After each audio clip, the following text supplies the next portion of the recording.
Hai, salam semuanya saudara, apa kabar? Selamat datang dalam segmen kerinduanku dalam YouTube channel Gereja Simanjuntak Amanda Zevanya.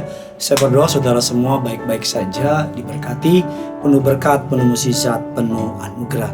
Semangat jalanin hari ini, semangat kakak, asik. Semangat saudara, apapun yang sedang terjadi, Tuhan Yesus punya rancangan yang besar dan indah atas setiap kita. Mari sama-sama kita mau bersatu di dalam doa. Bapa yang baik, Bapa yang kami sembah di dalam nama Tuhan Yesus. Kami mau siapkan hati kami untuk diberkati oleh kebenaran firman Tuhan. Urapi hamba-Mu, lidah bibir perkataannya diurapi dari surga. Kata kalimat yang keluar, biar nama Tuhan saja yang dipermuliakan. Segala yang jahat, kami cabut, kami patahkan kuasanya. Di dalam nama Tuhan Yesus, kami berdoa dan siap untuk diberkati. Pakai hamba-Mu untuk boleh menjadi seorang berkat. Urapi dia, lidah bibir perkataannya, Allah Roh Kudus menyertai untuk menjadi berkat. Di dalam nama Tuhan Yesus. Amin. Kita akan mempelajari tema renungan pada hari ini adalah karena kasih karunia Tuhan saja. Karena kasih karunia Tuhan saja. Bajunya saved by grace. Diselamatkan oleh anugerah. Kita perlu mengingat bahwa hidup ini semua karena anugerah Allah. Kita perlu mengingat bahwa semua yang terjadi bukan karena kuat gagah kita, tapi karena kuat gagahnya Tuhan.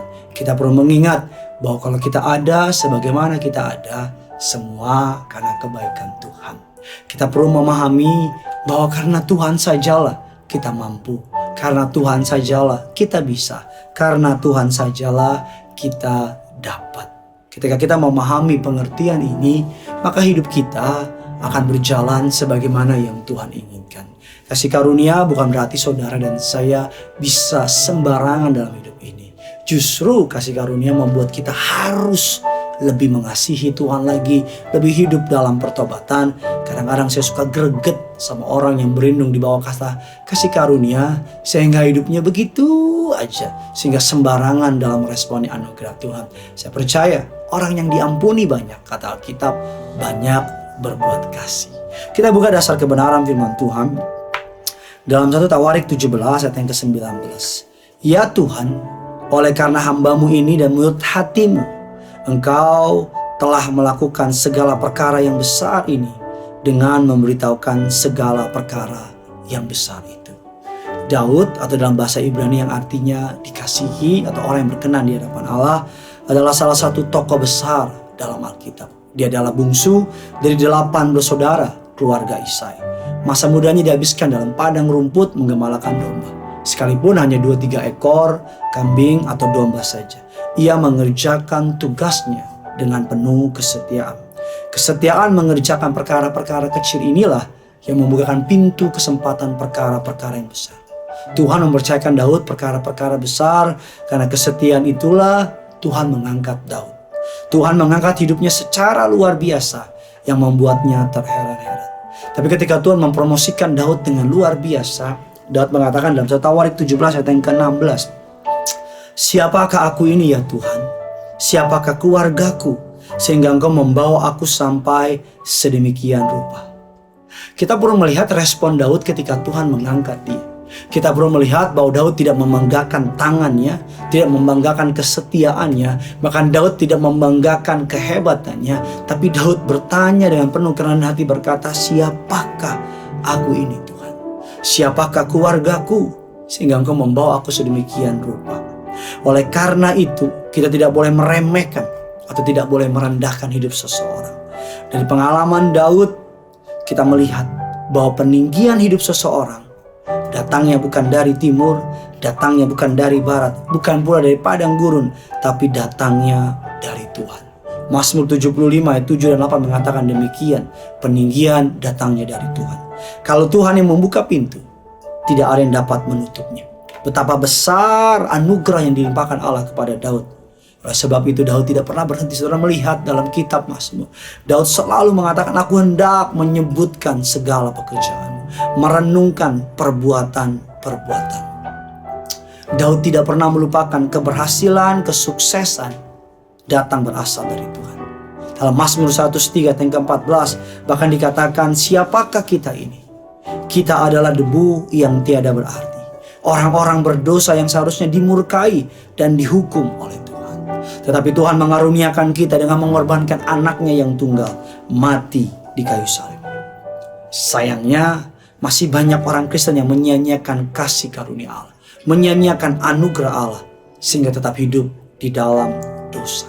Di dalam Kristus Yesus Tuhan, kita adalah ciptaan yang baru. Yang lama sudah berlalu, sesungguhnya yang baru sudah datang. Alkitab mengatakan dalam 2 Petrus 2 ayat ke-22, anjing kembali lagi kepada muntahnya, babi kembali lagi, babi yang mandi kembali kepada kubangannya. Orang-orang yang sudah diselamatkan oleh Allah akan sayang untuk menyia-nyiakan keselamatan. Kalau kita udah mandi bersih, kita gak akan mau kembali lagi kepada kotoran kita. Firman Allah mengatakan dalam 2 Korintus 12 ayat yang ke-20, karena itu aku senang dan rela di dalam kelemahan, di dalam siksaan, di dalam kesukaran, di dalam penganiayaan dan kesesakan oleh karena Kristus. Sebab jika aku lemah, maka aku kuat.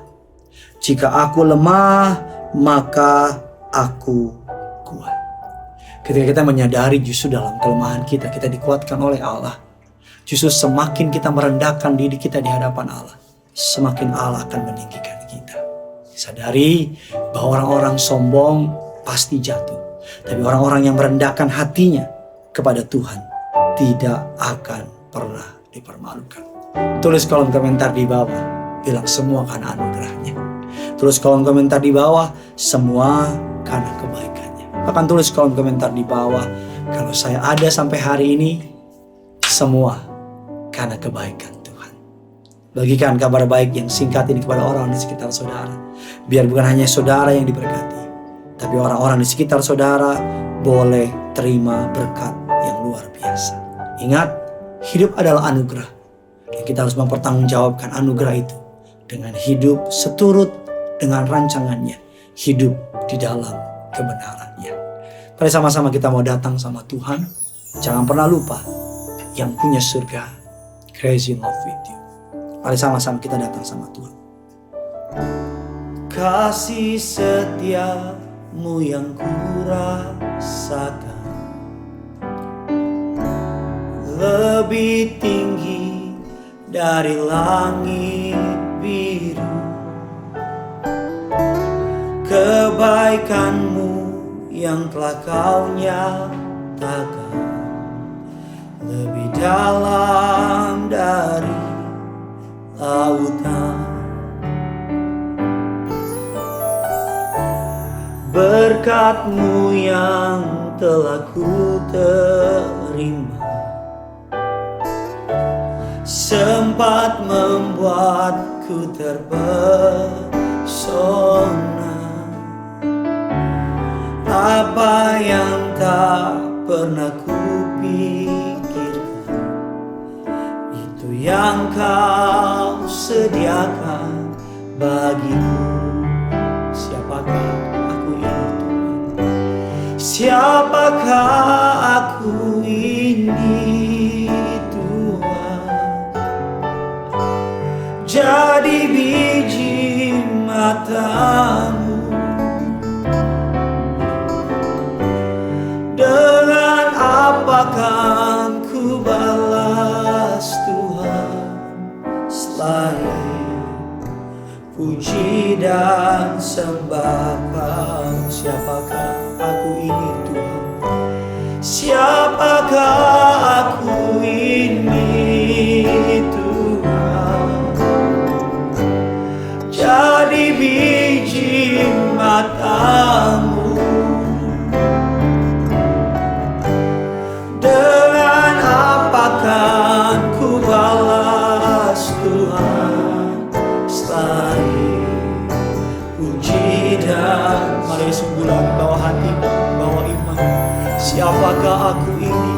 Siapakah aku ini Tuhan? Jadi biji mata-Mu.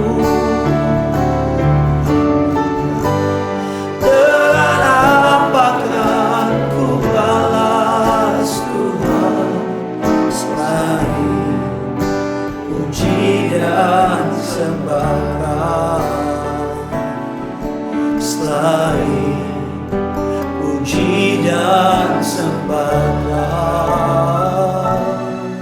selain puji dan sembah.